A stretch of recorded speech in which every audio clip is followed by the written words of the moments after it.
Namaste and welcome to this exciting episode of Sathology Debunking Mythology. Alaska क्यों चुना गया president Trump के द्वारा? पहली बात तो जो अलास्का जो नाम है, अलास्का नॉर्थ वेस्ट का अमेरिका का एक प्रांत है, बहुत बड़ा लैंड एरिया है, 1.7 million square kilometres, almost Bharat का आधा ऑलमोस्ट। और इतना बड़ा स्टेट है कि टेक्सास, कैलिफोर्निया और मोंटाना तीनों से भी कंबाइन कर देंगे, उससे भी बड़ा स्टेट है, इतना बड़ा स्टेट है। मेक्स अप 17% ऑफ यूएसए और it's one of the states जो कि has more than 15% of population as native population.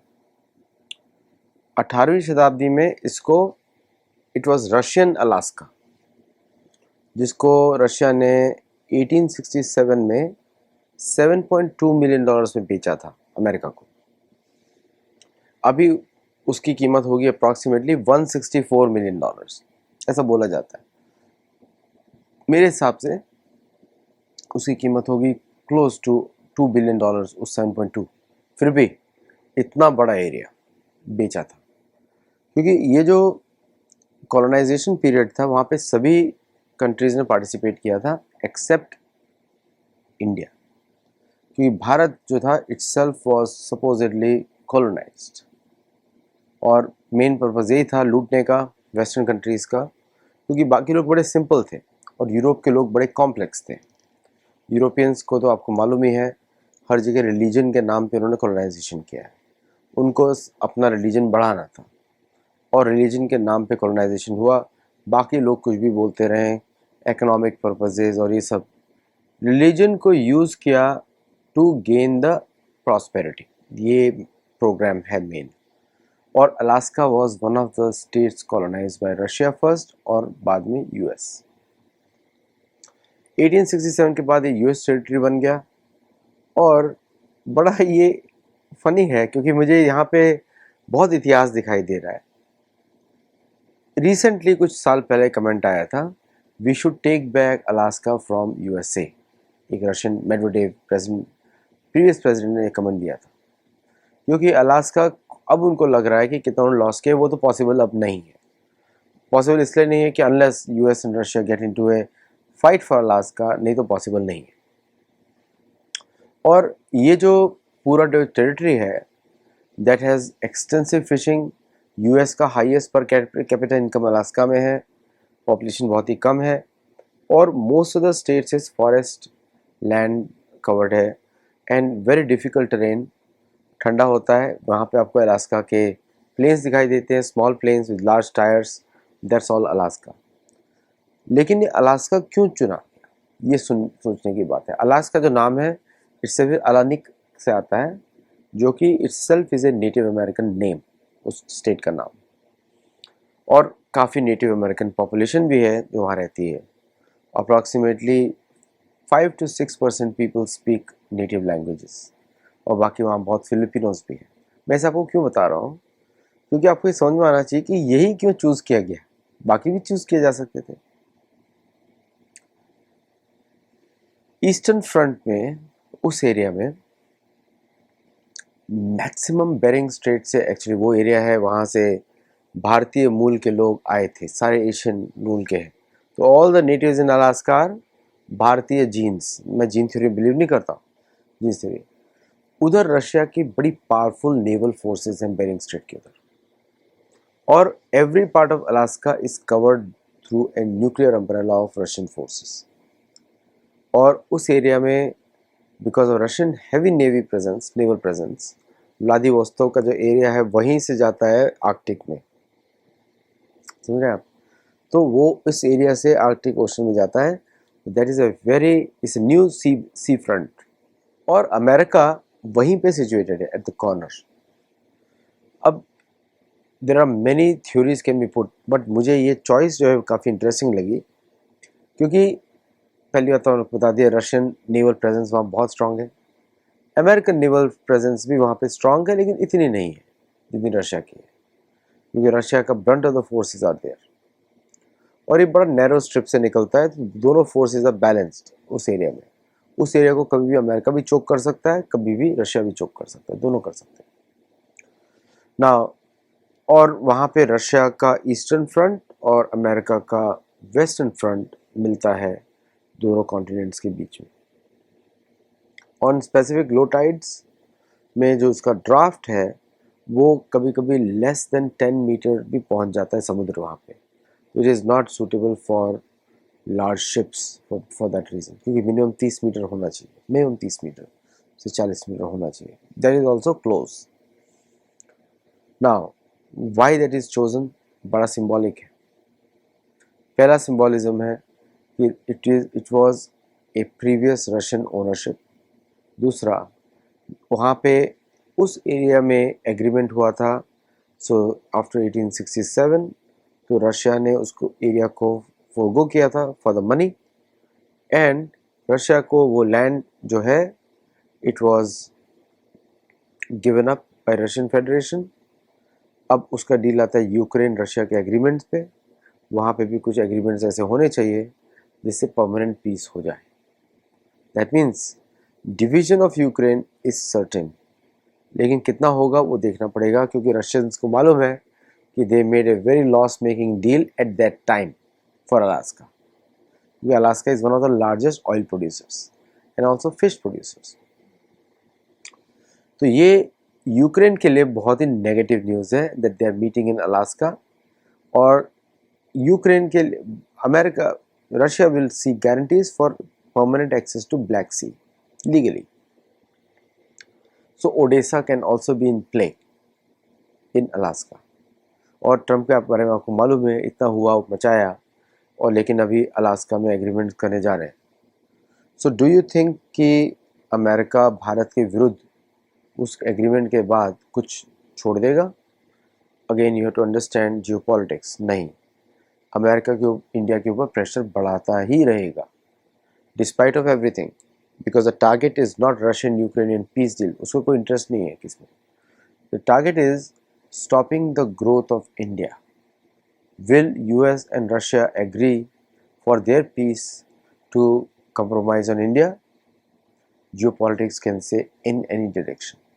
इतिहास ने बताया है कि कोल्ड वॉर के समय में इंडिया को लटकता हुआ छोड़ दिया गया था, because India was on self reliance path, और सेल्फ रिलायंस पाथ में दोनों के लिए ही इकोनॉमिक प्रोग्रेस होती है।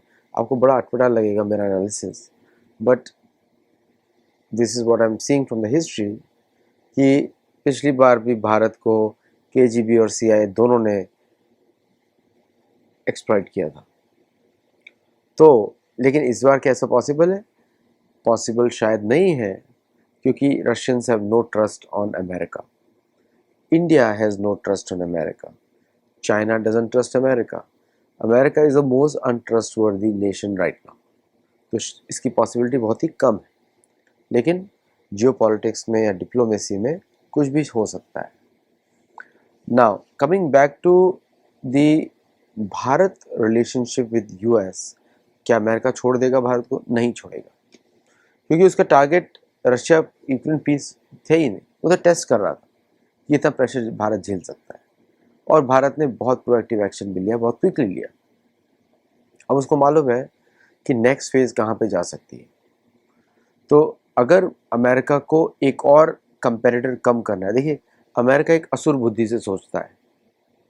16वें चैप्टर और गीता में अच्छी तरह लिखा हुआ किस तरह असुर चलता है। उसको किसी भी तरह से जो भी आगे बढ़ रहा है उसको रोकना है, क्योंकि उसका यही चलता है कि दूसरे की लाइन को रोको तो अपनी लाइन आगे बढ़ती रहेगी। एफडीआई इन्वेस्टमेंट फ्रॉम यूएस किसी भी कंट्री के लिए सेंस नहीं बनता है, क्योंकि वो नोट छापते रहते हैं और वो इन्वेस्टमेंट का कोई वैल्यू नहीं है इन रियल डॉलर टर्म्स। मतलब नोट के बदले में आपसे मुफ्त में सामान उठाएंगे और आपको लगेगा कि हम उनको बड़ा ट्रेड कर रहे हैं, क्योंकि डॉलर्स में दिखाएंगे वो उनका वैल्यूएशन है। आपका क्या वैल्यूएशन है? आपको क्या मिला? वो तो खुद ही डॉलर को पैक करें स्टेबल कॉइन से, खुद ही वो बताना नहीं चाहते कितना गोल्ड है उनके पास, तो आपको डॉलर से क्या मिलेगा? कुछ नहीं। तो more and more countries are going to ask for gold guarantees, gold based securities, gold based guarantees. और गोल्ड फिजिकल होना चाहिए, ये नहीं कि अमेरिकन बैंक में रहे और बाद में उसको यूज़ किया जाए। Gold should be transferred physically with all the whatever is needed to transport it. तभी जाके दुनिया ट्रेड करेगी अमेरिका के साथ. इस सिचुएशन से बचाने के लिए उनको चाहिए as many large countries should pose faith in the US dollar. तो one of the biggest consumers is Bharat, तो उनको एक्सेस चाहिए भारत का. तो इस डील पे, इस बात पे अमेरिका लड़ने के लिए तैयार है फॉर many years. 1 साल के लिए नहीं, 2 साल के लिए नहीं, 3 साल के लिए नहीं. This is going to go successive administrations.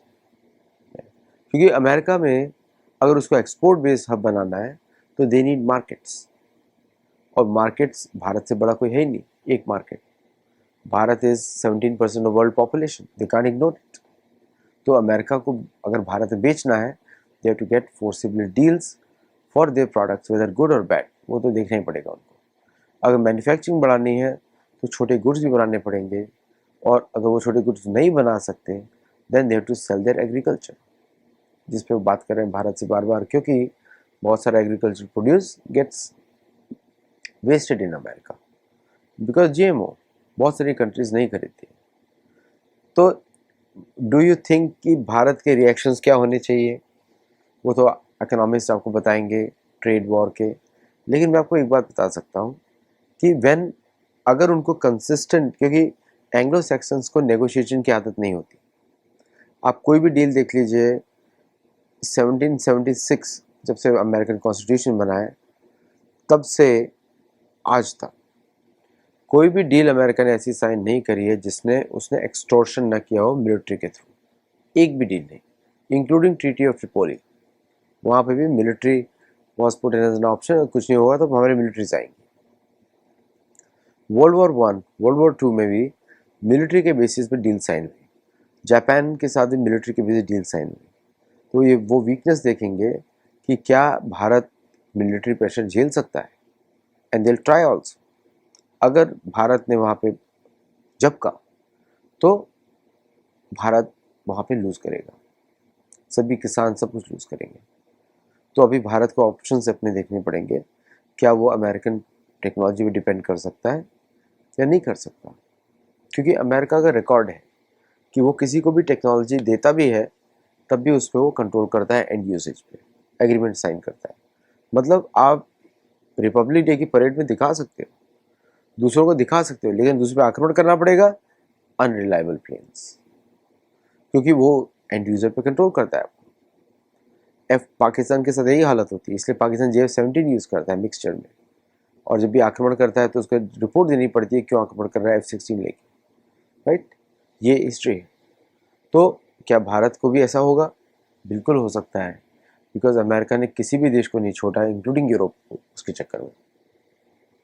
तो फ्यूचर ऑफ डिफेंस टाइज चाहे जितने भी एनालिस्ट बोल लें, वो तो भारत को अंडरस्टैंड करना ही पड़ेगा कि अमेरिका के साथ डिफेंस टाइज कितना वैल्यूएबल होगा, कितना वायबल होगा, दे हैव टू डिसाइड. अब मैं सोचता हूँ कि अगर हम इस पे बात नहीं कर रहे हैं, चलो we don't talk about defence, we don't talk about agriculture, अब क्या बचा? अब बचा अमेरिका के industrial goods which are very good, मैं मानता हूँ, वेरी डिपेंडेबल ऑल्सो. जो बड़ी मशीनरी है अमेरिका की on agricultural side is very dependable, लेकिन वो सब तो भारत ही बनाता है. भारत का महिंद्रा ट्रैक्टर्स और महिंद्रा के और भारत के इंजीनियर्स वो तो भारत ही बनाता है. Even that is gone. Tools में, स्मॉल टूल्स में, स्पेयर पार्ट्स में भारत ऑलरेडी बनाता है. Where America can add value, real value to Bharat is the setting up the institutions of research in India which are controlled by Indians. मतलब America पैसा लगाए, profit कमाए, लेकिन research bodies are all Indian, owned by India, patented in India, owned by India, cannot be used in other countries. वो model काफ़ी अच्छा हो सकता है. I know it's very improbable model, but वो मॉडल सबसे अच्छा बन सकता है. दूसरा, America has a severe problem with the mental health. Now, mental health में Bharat is very self-sufficient in giving solutions based on yoga and meditation. Should not be given free. Should not be given any medicine on Ayurveda. Should not be given free. Most of the America जो है is moving towards natural medicine system. और उसमें Bharat can play a major role without disclosing the formulations of those medicine. अभी तो लोग भेजते रहते हैं क्योंकि ये अमेरिकन आते हैं, भारत के आश्रमों में रहते हैं, सीखते हैं वो सब चीज़ें और यहाँ पे आके बिलियंस ऑफ डॉलर्स कमाते हैं। जैसे कि लैक्मी में फ्रेंच ने भारत में आके सीखा, उसके फाउंडर्स ने, और वापस आके बनाना शुरू कर दिया। और भी बहुत सारे ऐसे प्रोडक्ट हैं। अवेदा का भी यही था जो लैक्मी ने खरीद लिया बाद में। तो भारत को more stronger controls on getting the local ancient knowledge system to America। जैसे अमेरिका पहुंचता है, अमेरिका उसको पेटेंट लगाएगा, फिर बोलेगा आप नहीं बना सकते। क्लियरली अमेरिका का वेदर अलाउ नहीं करता for many things to be made in America, जैसे कि सिंपल फूड आइटम्स लाइक केला, जिसके में कांग्रेचुनल हियरिंग में दिखाया था, कैन यू मैन्युफैक्चर केला in America? Can not be done. America में सिट्रस फ्रूट्स बनाए जा सकते हैं, ड्राई फ्रूट्स बनाए जा सकते हैं, but not the केला। इन ड्राई फ्रूट्स में क्या they are not using GMO technology, they are using American cashews are bigger in size। तो उस पर तो भारत को इन्वेस्टिगेट करना पड़ेगा कि बादाम और कैश्यूज अगर अमेरिका से लेते हैं, can they affect the genetic side of it, क्योंकि यही अमेरिका का मेन बिजनेस बनने वाला है with the AI, with the artificial food, the plastic food और पेट्रोकेमिकल फूड। ये इन अमेरिका मेन बिजनेस बनने वाला है। And Americans are not going to compromise on that. जो मैंने AI की बात करी, LLMs जो अमेरिका में बनते हैं, ChatGPT and all these things are also America's exports। America's exports are Microsoft apps, Google apps, YouTube or any of these platforms are all American exports, जिसको exports के जैसे ट्रीट करना पड़ेगा। and they control Indian market। American education system को भी वो export करते हैं, but because most of the people who go there can not stay in America, नहीं रह सकते यहाँ पे आके। So those things have to be evaluated whether that one educational investment can be made in America और not for the students, क्योंकि उनको वहाँ पे जॉब्स नहीं मिलेंगी बेस्ड ऑन स्केर्सिटी जो होने वाली है जॉब्स की। How will you train rest of the people? देखिए अमेरिका या एंग्लो सैक्सन सोसाइटी वो छोटे पॉपुलेशन के लिए बनाई गई थी। It was not made for big population systems. तो उनको ज़्यादा पॉपुलेशन की आदत नहीं है, उनको ज़्यादा कंपटीशन की भी आदत नहीं है। So that thing has to be taken care by India. तो देखना पड़ेगा कि इट इज़ पॉसिबल और नॉट। तो ओवरऑल आप क्या देखते हैं अलास्का का ट्रिप से?